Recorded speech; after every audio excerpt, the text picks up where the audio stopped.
Hei, salut, sunt Ilie, ia ca părăsim casa și ne ducem în oraș să facem faptă bună, dar mai întâi ne ducem să aruncăm gunoiul. Save the day, give some water. Asta e echipa mea, Radu, și încă unul din echipa mea, Eugen, doarme. Eu sun la ora 11, dar el încă doarme. Am ușa să ne întâlnim când sunt în oraș. Afară este foarte, foarte cald, așa că asta e o zi tare super ca să dăm apă oamenilor, să bei. Așa e, Radu? Конечно. Yes, of course. Îți place băbătârla? Ia, Radu, îți place băbătârla? Hai, spune, îți place băbătârla? Da, vezi, îi place de băbătârla. Radu, eu ți-am zis să căsătorești pe dânsul, că v-am ușa să o furi, vezi?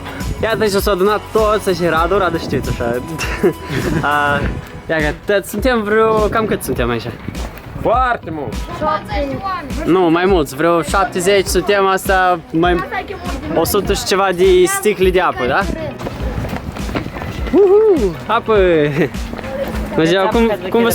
Da, fiți fresh! Cum vă pare gestul? Foarte frumos. Foarte frumos, super! Bravo, băieți! Cine mai are sticle de apă? Ia arătați! Bună ziua! Cum vă pare gestul care l-a făcut măcei băiatul ăsta? Foarte super, da? Oamenii sunt foarte fericiți și ia că aici un om asudă, transpiră și îi curge sudoare și el s-a spărit și ia că îi dă apă, el nu vrea să bea apă. Nu vrea apă, nu trebuie să-i dai. Deci e tare clasă. Ia uite cât diurmă. Bună ziua! Bună ziua! Hei, salut! Îți place apa? Îți place apa? Da? Da, da! O zi bună! Ia, dați lui băietul ăsta apă! Cum vă pare gestul ăsta a copiilor? Foarte frumos, mersi mult. Foarte frumos, da? Salut, băieți, luați o sticlă de apă pentru hidratare gratis. Da. Pentru voi. E super, da? E rece? Da. Stai, asta ți-ai dat în mașină? Da. Și ne-au dat sticla asta, uitați, asta e sticlă folosită. Sticlă folosită s-a dat. Normal. Bună ziua, o sticlă de apă pentru hidratare, să fiți fresh. Da? Cu mare plăcere, cu mare plăcere. Voi sunteți deosebiți. Pur și simplu deosebiți. Deosebiți? Bravo. Acum ideea a fost. Ideea a fost la fată Valeria și noi toți împreună ne-am adunat. Valeria, unde tu ești? Noi.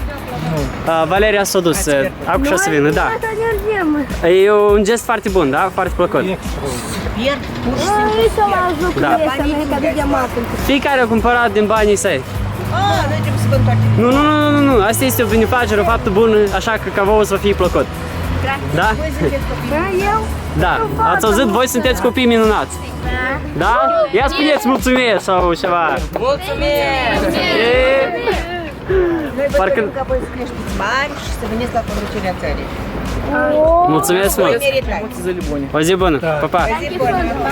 Sticla de asta pentru apă este pentru corpul vostru, ca să vă hidratați, bine? Da. Da? Ok, la revedere. Deci, oamenii sunt foarte fericiți, sunt foarte bucuroși. Așa lângă mine este un concurent foarte mare care filmează tot drumul și nu știu, e tare, o experiență foarte plăcută, nu știu, e tare crută și băieții ăștia sunt bravo că a venit. Voi toți sunteți cei mai clasne. Da, mai clasne decât mine. Țineți o sticlă de apă pentru hidratare. Da. Eu, dai bun, zdrowie. Sănătate, da? Și dați-l la toți. Așa. O zi bună. Moldova are viitor dacă are așa generații, dacă crește așa generații, așa copii. European. Da, un viitor european, anumică. Bravo, băieți. Bravo, băieți, bravo. V-ați jertfit pe arșța asta și ați ieșit și faceți asemenea gest de benefacere. Cineva poate să-și procure, cineva are, cineva n-are, dar voi faceți un lucru foarte frumos. Mulțumesc Bravo. foarte mult, o zi bună Bravo, dumneavoastră. Eli, bravo. Vreau să spun că sunteți foarte tari și ați făcut o faptă foarte bună, vedeți acolo. Da, dar n-ați putut puteți pe rând, dar să puneți pauză. Sunteți foarte bravo, ați făcut o faptă foarte bună, că ați venit aici și ați dat apă oamenilor. Așa că din partea mea un bravo mare, un like și mulțumesc pentru susținerea dumneavoastră. Data viitoare oferim înghețat. Data viitoare înghețată, da? Nu, data viitoare să măturăm. Ei, deci cam atât pe azi, sper că v-a plăcut acest video. Nouă ne-a plăcut ziua de azi, în genere a fost foarte cald afară și foarte interesant. Am stat, ne-am fotografiat, am dat apă la oameni, oamenii erau fericiți, unii nu au vrut să primească apă, nu știu, unii oameni sunt prea mândri ca să nu primească o apă, înțelegi?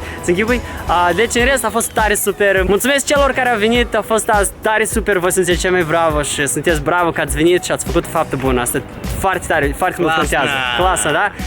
Hai să spunem... Pe apă și fii fresh! Da, hai, stai. Pe apă și fii fresh!